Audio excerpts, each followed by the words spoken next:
just what's first impressions and meeting everybody and just where you at right now? Good hospitality. Everybody loving me right now. I'm loving everybody. It's pretty cool. I like everybody I met so far, so hopefully it'll be a good ride. I know you had plenty of interest. What led you to here? Young team, and I feel like they were the most aggressive team. I think they wanted me more than anybody. So that, that shows me that they respect my game, they respect me. And I feel like the more you respect me, the harder I play for you, the harder I go, and the better I be. You mentioned, you respect your game, but do you have a sense for kind of like why they were so into you, why they felt like you were like a good fit here? Because I'm a great player. I would assume that's why. Yeah. I mean, can you break down why you're a great player? I can press, I can tackle, I can play off, I can travel with the best receivers. I feel like I can do it all as a corner. My game is versatile, and I just feel like I'm a CB1, a great cornerback.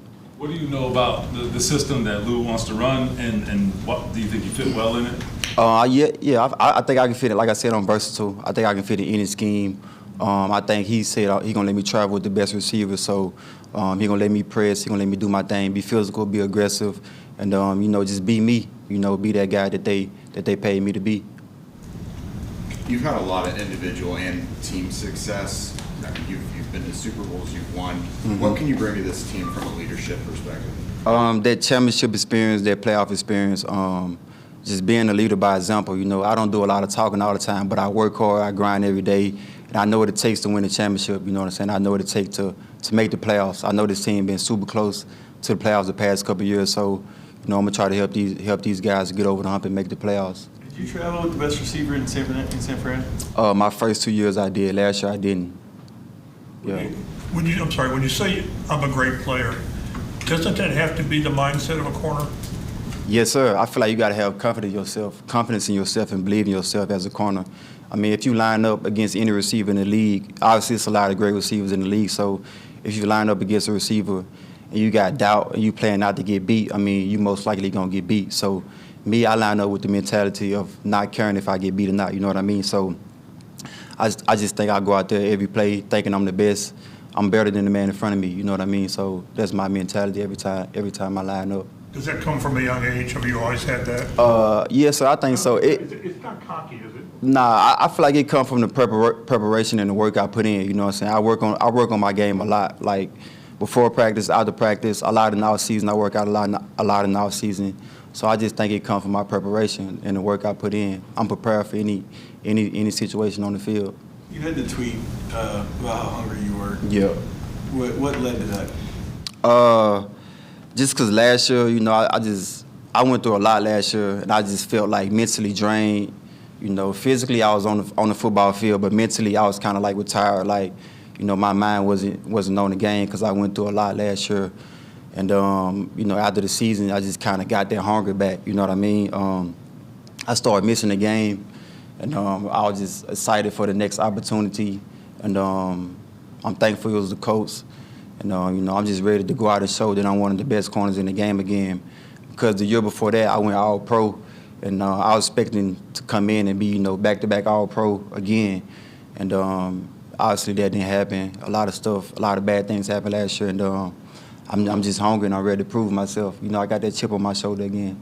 Like you said, this team's been close to the playoffs, but they haven't actually gone there in 4 years now. I guess where do you start in sort of reshaping the culture? How do you get this team, I guess, over the hump? I feel like it's pretty close. I think they got a good culture, but like I said, just bringing the experience of winning in the playoffs, and just like going all pro. Maybe I can elevate the guys in my room, all the guys in the DB room. You know what I'm saying? And maybe they can impact a linebacker, and maybe a linebacker can impact a defensive lineman. You know what I'm saying? It's a trickle down effect. You know what I'm saying? I impact one guy, he impact another guy, and it helps the whole team. Speaking of that, I mean, do you know Cam Bynum at all? Have you talked at all with him since you guys both signed? No, I haven't talked to him yet, but I'm pretty sure I'll talk to him soon. I don't know him personally, but I know he's a ball hawk and he's a pretty good dancer. So I look forward to being his team. I look forward to being his teammate, man. He seems like a real fun guy, and he got a lot of talent. Like, he a ball hawk. He always in the right spots at the right times. Had a lot of interceptions the past couple of years. We played him last year. He had 2 interceptions, I think, in Minnesota against us. So definitely look forward to being his teammates. He seemed like a pretty fun guy. What You kind of have a secondary? What kind of secondary do you think this can be, and what kind of impact will that have on the quarterback? Do you think when all four of you guys? All five. I think we gonna have a playmaking secondary. Obviously Kenny a ball hawk as well. I'm trying to elevate my game, continue to get better and better, become a ball hawk too. So hopefully we can force a lot of turnovers and be one of the best secondaries in the league. I think getting the ball gonna win you some games, and if we have 5 guys that can do that, that's gonna be major for our defense and the whole team.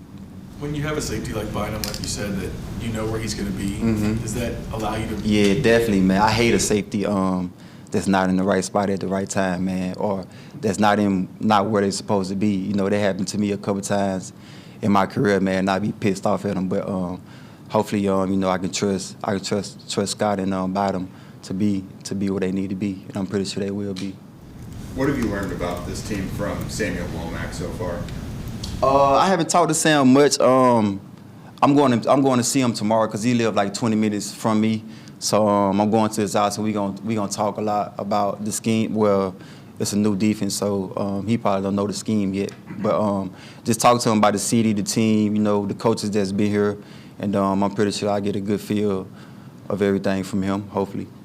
How would you describe just the journey to get to this point? I mean, you come from, you know, a unique path, you know, community college and undrafted, and, you know, talking about being all-pro and obviously signing a contract. Yeah, it's come from like a lot of hard work. You know, I always believed in myself since I was a kid. Growing up, you know, we had it rough, like you said, but I just believed in myself. I always wanted to take care of my family, you know, and prove to myself that I can be one of the best players in the game. And I think I kind of did that over the course of my career. And now I want to continue to elevate and get better and better. Every year I go into every season trying to improve on something. And this year it's just to be flat out the best Mooney I can be, you know, be the best me I can be. So I'm gonna try to do that this year. You mentioned that you kind of got the love for the game back after the season. Did you just need to you feel like you needed to get away from it a little bit to get that back? Or what? Hell yeah, I had to get out of San Francisco, honestly, man. It was a lot of PTSD out there. Really was it was painful to be out there. You know, mentally every day it was draining. It took a lot in me to go back to San Francisco. Only reason why I went back because I thought we was going, you know, we had a good team our first 2 years in San Francisco, so I thought we was going to turn it around, and we didn't. So I just knew I thought we had a chance to make it to the playoffs, and I want to go, you know, be there for my brothers and help my teammates out. But definitely, man, had to get out of there, man, because it was hard every day. Like I said, mentally, I was in Texas with my family. Physically, I was in Santa Clara with the 49ers. So it's just not, you know, you got to be where your feet are, and I wasn't where my feet was last season. So you needed a fresh start. This is a fresh start for you, yeah, definitely needed a fresh start, man. So like I said, I'm excited, thankful, happy, blessed, you know, all the good things to be here. And, yeah, hopefully this is going to be a great spot for me, man. We're going to see.